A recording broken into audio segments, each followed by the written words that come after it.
Padayon ta sa atong comparative Bible study.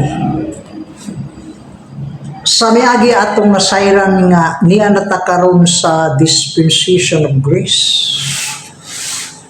Romans chapter 6 verse 14, for saints shall not have dominion over you, for ye are not under the law, but under grace. Niya nakita karon ilalong sa hugna o laraw sa grasya. Dili nato malalis musugot ta og sa dili under gyud ta sa hugna sa grasya. Kaya ang sala dili magagahom diha kaninyo, sanglit dili man kamo ilalom sa kasuguan, kundili ilalom sa grasya. Ang balaang kasulatan nagatudlo kanato ug nagaawhag kanato sa pagsunod sa pagtulunan ilalom sa dispensasyon sa grasya. For saints shall not have dominion over you, for ye are not under the law, but under grace. Unsa may buot ipasabot, pag-ingon sa balaang kasulatan, dili na kita ilalom sa kasuguan, kundili ilalom sa grasya. Atong i-forward gamay sa chapter 7 sa libro sa Roma, versikulo 6, but now, we are delivered from the law, that being dead, wherein we were held, that we should serve in the newness of the Spirit, and not in the oldness of the letters. Not the oldness of the letter.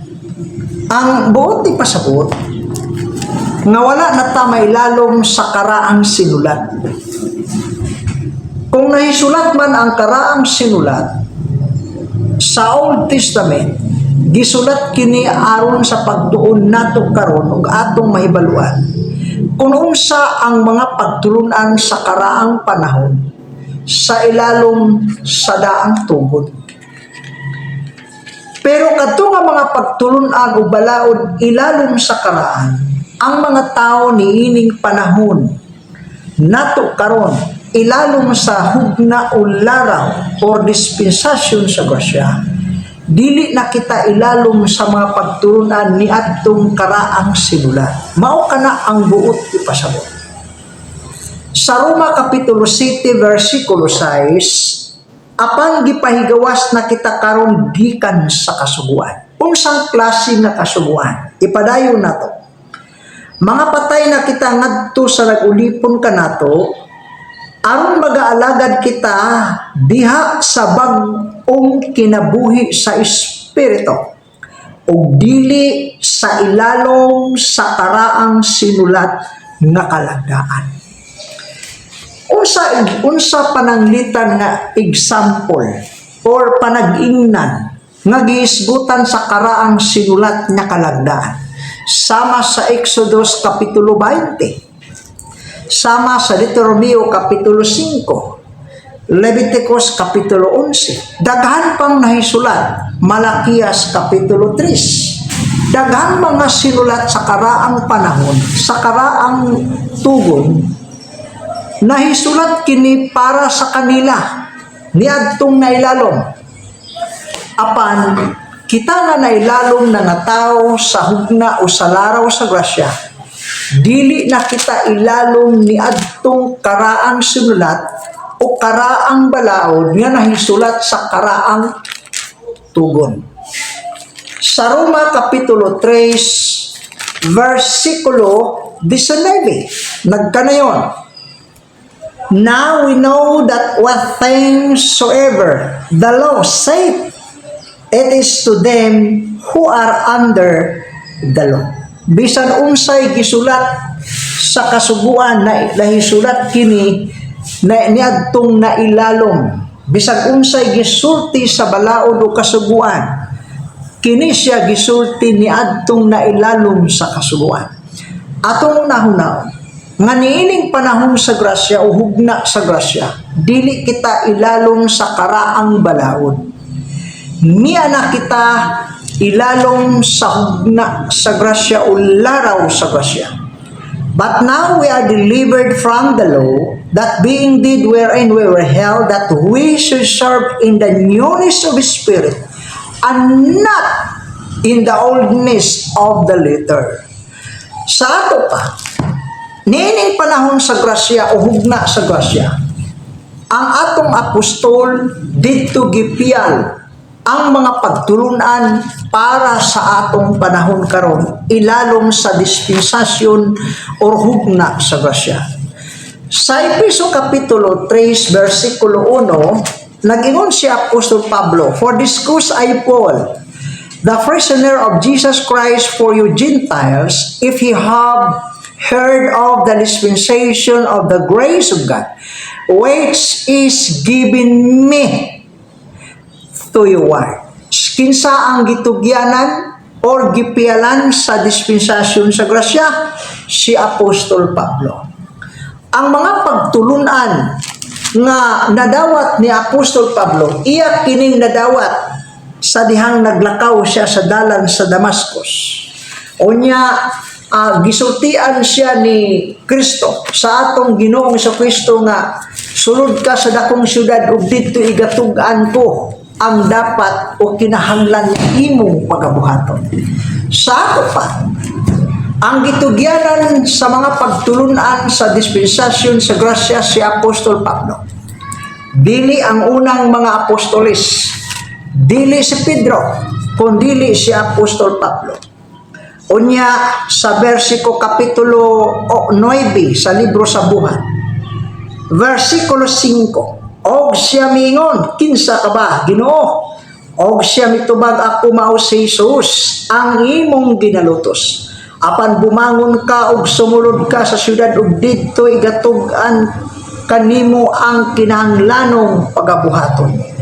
So dito gitug-an sa atong Ginoong Kristo, gisulti ngadto kang Apostol Pablo, ingon nga pinialan niining panahon sa grasya, ingon nga dispenser or tinugyanan sa laraw sa grasya, o dito gitug-an sa atong Ginoong Kristo.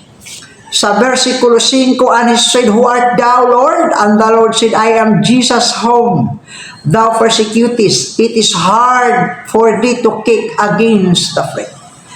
And then, verse 6, "And he trembling and astonished said, Lord, what wilt thou have me to do? And the Lord said unto me, Arise and go into the city, it shall be told thee what thou must to do." Kadtong mga pagtulunan ni Ginoong Kristo niining hugna sa grasya, didto gitug-an kang Apostol Pablo ug didto gipial para niining atong panahon karon. Nagpasabot nga ang pagtulunan niining panahon sa grasya ang gipialan si Apostol Pablo. Sa versikulo 10 kapitulo 22 sa libro sa Buhat, "And he said, And I said, Thou, what shall I do, Lord? And the Lord said unto me, Arise, and go into Damascus, and there it shall be told thee of all things which are appointed for thee to do."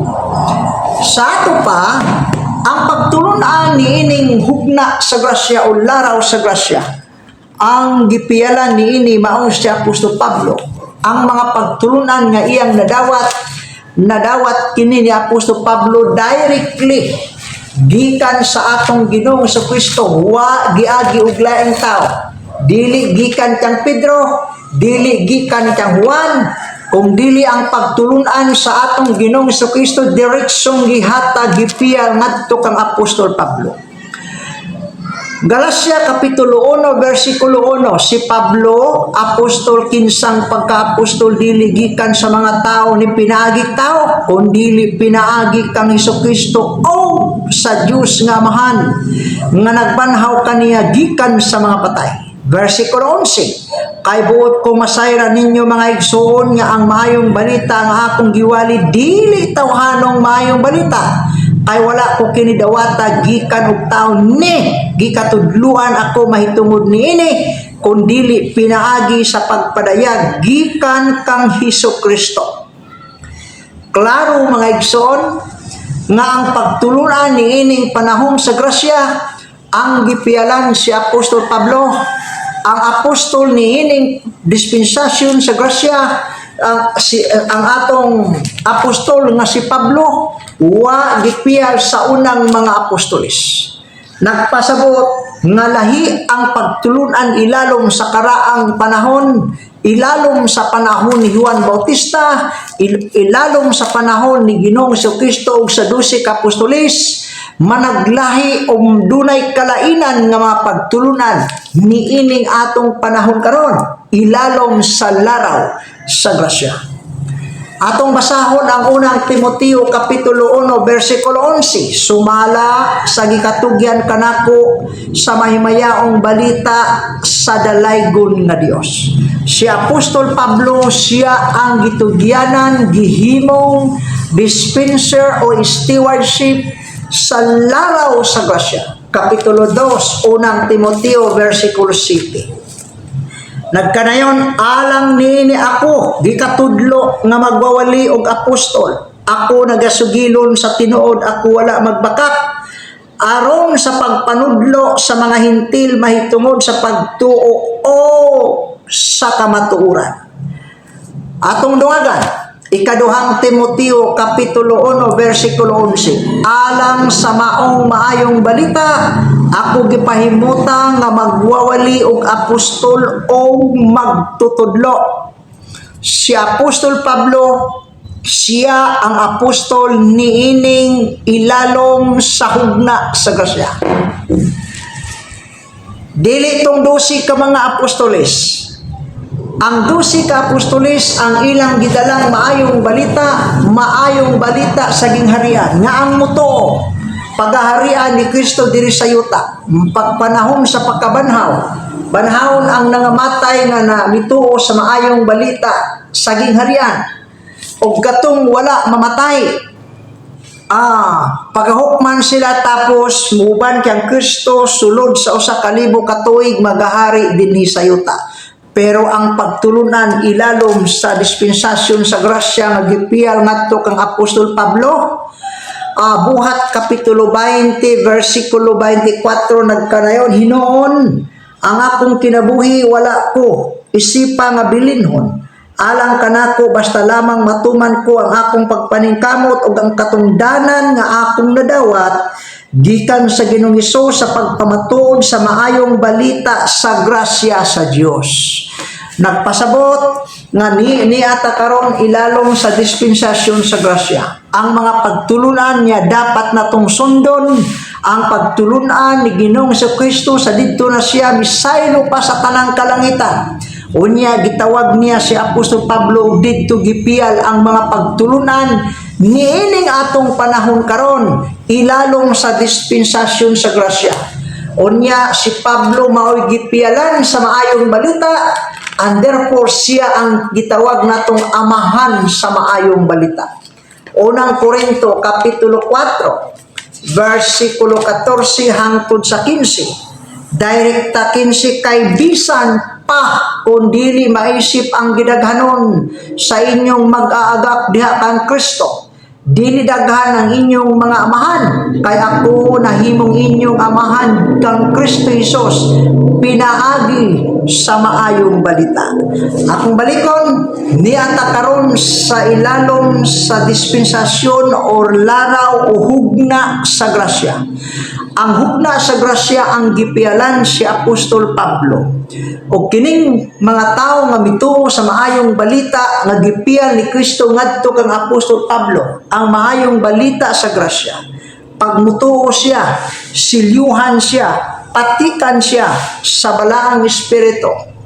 Unya, ang atong Ginoong Jesucristo muanhi dinhi, manaog gikan sa langit, ug ang tanang mituo sa maayong balita sa grasya kadtong nangamatay pagabanhawon. Ug unya kadtong nahabilin nga wa mo sinatig kamatayon, ang lawas automatic mausab. Ug kadtong nabanhaw mukuyog, ug ang kadtong mga buhig giusab ang lawas mutagbo sa kahanginan. Diha sa kahanginan sa pagsugat sa atong Ginoong sa Kristo, ug unya kita dadon dito sa langit ug makig-uban kay Kristo dito sa langit. Tungod kay kini mao ang gisaad ni Ginoong Kristo ngadto kang Apostol Pablo nga ang mga tao nga nangatao og mituo sa maayong balita ilalom sa dispensasyon sa grasya sa gaon mosugat diha sa kahanginan. Unang Tesalonica kapitulo 4 versikulo 16. Nagkanayon kay ang Ginoo gayud mao ang manaog unya gikan sa langit, inubanan sa singgit og sa pagsugo og sa tawag sa punuan sa mga malunda og sa tingog sa trumpeta sa Dios, ug unya ang nangamatay diha ang Kristo muuna sa pagpamangon, og kitang mga buhi pa nga mahabilin pagasakgaon ngadto sa mapanganon uban kanila sa pagsugat sa Ginoo diha sa kahanginan. Igsoon, musugat kung mituo ka sa maayong balita sa grasya. Usa ka nga musugat diha sa kahanginan sa atong Ginoong Hesukristo.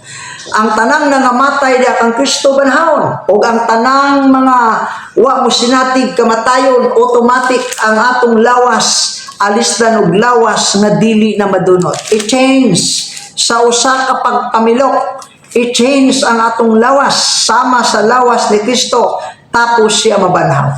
Nagpasabot kapitulo 15 versikulo 51 sa libro sa unang Korinto, nagkanayon aniya karon isulti ko kaninyo ang usa ka tinago, dili kitang tanang mga matay apan kitang tanan mga usab sa kalit sa usa ka pagpamilok, inigtingog na sa katapusang trumpeta. Kay ang trumpeta pagatunggon ug ang mga patay pagabanahon nga may lawas nga dili madunot, og kita mga usab. Kay kining lawas nga madunot ra pagaalisan unya dili na madunot, og kining lawas nga mamatay ra pagailisan unya dili na mamatay. Mga igsoon, ang pagtulunan ilalong sa grasya hilabihang ninduta nga ang tanan niya mituo sa maayong balita sa ilalong sa dispensasyon sa grasya, muabot ang panahon nga musugat ta nganha sa kapanganuran. Dadon ta kuyog kang Kristo, dadon ta sa Dios ngadto sa langit, sanglit ang atong paglaom naaman sa langit.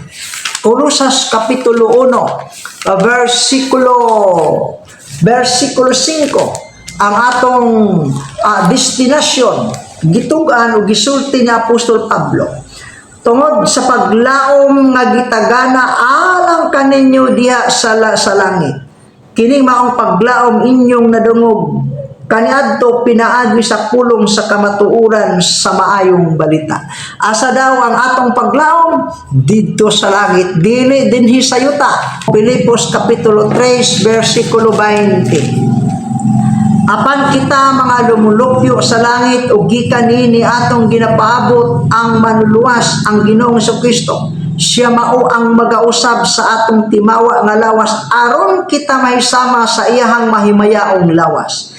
Pinaagi sa gahom nga nagapahimo kaniyang takos bisan pa sa pagsakop sa tanang mga butang ilalong kaniya.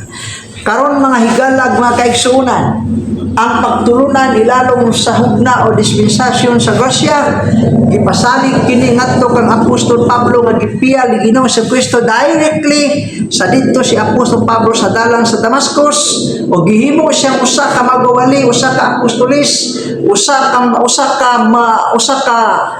magadala sa pagtulunan ilalom sa dispensasyon sa grasya aron si bisan kinsang mutuon nini sa maayong balita sa unang Korinto kapitulo 15 versikulo 1 hangtod sa 3 silyuhan sa balang espiritu. Efeso kapitulo 1 versikulo 13. Ug unya sa pag-ani sa atong Ginoong Kristo ang tanang nasilyuhan sa Espiritu. Episo 4:30, mausab ang atong lawas, unya musugat ang anha sa kapanganuran. Unang Tesalonika Kapitulo 4, versikulo 13 hangtod 16. Unya kining atong lawas i-change. Unang Korinto 15:51 hangtod sa 52, usbon ang atong lawas sama sa lawas ni Kristo.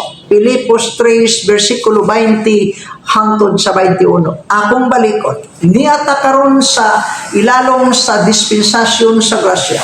Ang mga pagtulunan na gipian ni Ginoong Kristo ngadto kang Apostol Pablo, sa dihang si Kristo mikayab saylo pa sa tanang kalangitan, gitawag niya si Apostol Pablo. Pilipos Kapitulo 4, versikulo 7 hangtod sa 11.